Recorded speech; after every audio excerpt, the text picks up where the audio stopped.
Manchester City is so close to winning the Premier League title. Kayode will be giving us details on sports news.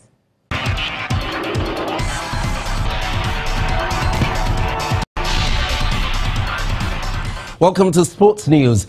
Manchester City are one win away from lifting the Premier League title after securing an emphatic 3-1 win at Everton.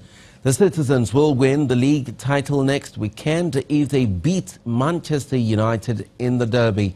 Mohamed Salah's late goal snatched the victory for Liverpool at Crystal Palace.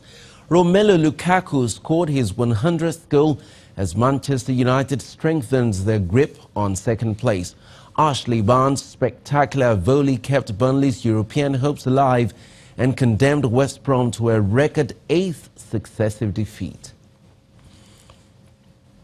In Nigeria, Plateau United will play the final qualifying round of the CAF Confederations Cup against USM Algiers at the Agege Stadium in Lagos. This is due to the non-compliance of the Ruang Palm Stadium in Jos to Confederation of African Football CAF standard. Plateau United were asked to choose either the Agege Stadium in Lagos or the Nest of Champions Stadium in Uyo, Akwa Ibom State. The current Nigeria League champions settled for the Lagos Stadium for the elimination fixture against the Algerians, billed to hold between April the 7th and the 8th. Meanwhile, struggling Nigeria Professional Football League club Sunshine Stars have confirmed the sack of head coach Duke Kudi.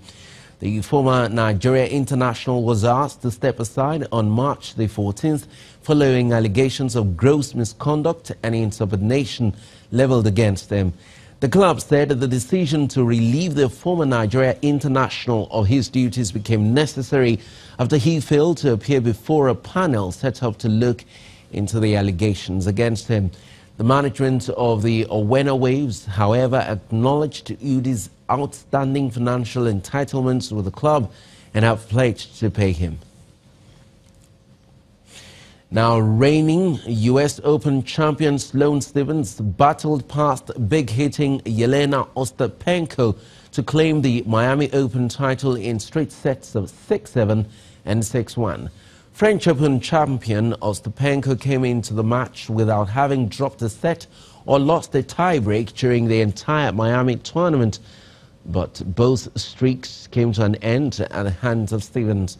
The victory will be even sweeter for Stephens come Monday as she makes her long-awaited top 10 debut after landing at world number 9. And still with the sports, Andre Agassi has announced that he is no longer part of Novak Djokovic's coaching team. Agassi started working with the 12-time Grand Slam winner ahead of last year's French Open, but the American said that they are ending the relationship. Djokovic has struggled for form after an elbow problem which kept him out of the last 6 months of 2017. He returned to play the recent tournaments in Indian Wells and Miami, but lost in the first round of both events. Radek Stefank remains on Djokovic's coaching team. And that's all in sports news. Melinda is back in just a moment. Stay with us.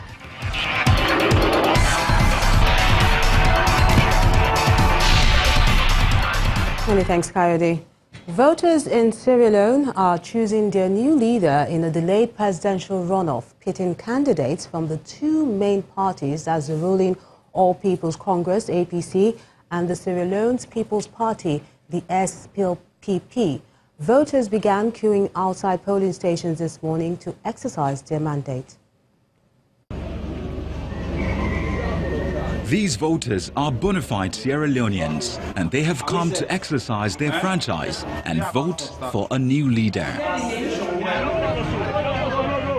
Thousands of them left the capital Freetown on the eve of the presidential election on Friday for their hometowns, where they are registered, courtesy of the ruling All People's Congress APC Youth League, who provided buses and vouchers for the journey.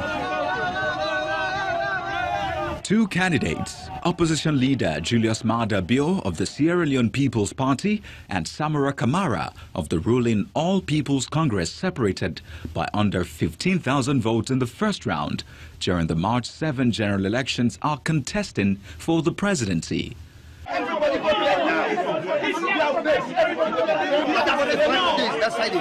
Bitter confrontation between the military and opposition erupts as this party member questions the huge presence of the security forces. There are police officers sitting in the voting booth. So we asked the NEC officer whether that is their rules. And he said no. I said no police officer or army officer should be in the room. All of them should be outside. It has been accepted based on general consensus. So the guys are going to be outside, no trouble, so that we ensure the election goes on resulted. Incumbent President Ernest Bai Koroma is not running for another term, as he is constitutionally ineligible, having served the maximum 10 years in office. Whoever wins this time will have a major challenge of drawing up and implementing a new roadmap for infrastructural development, including healthcare, following the devastating Ebola outbreak in 2014. It's a day of national mourning in Palestine following the death of at least 16 people during clashes with Israeli soldiers at the Gaza border. Thousands are attending the funeral. Hundreds were also injured at the start of the protest on Friday, demanding a right for Palestinians to return to former family homes in what is now Israel.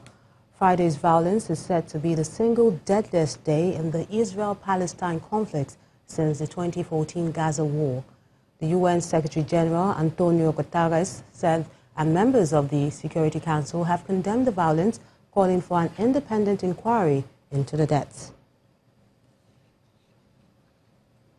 And the main news again.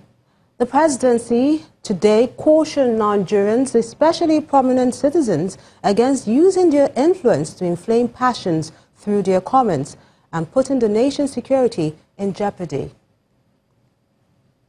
Also today, former military president General Ibrahim Babangida reiterated his call for a new breed of leaders to take over power in Nigeria. General Babangida said his generation is analog compared to today's youths who are digital and have the capacity to take the country to the next level. And Sierra Leoneans today went to the poll to elect a new president in a runoff election. And that's the news at 10 tonight. Thank you so much for watching. I'm Melinda Akinlani.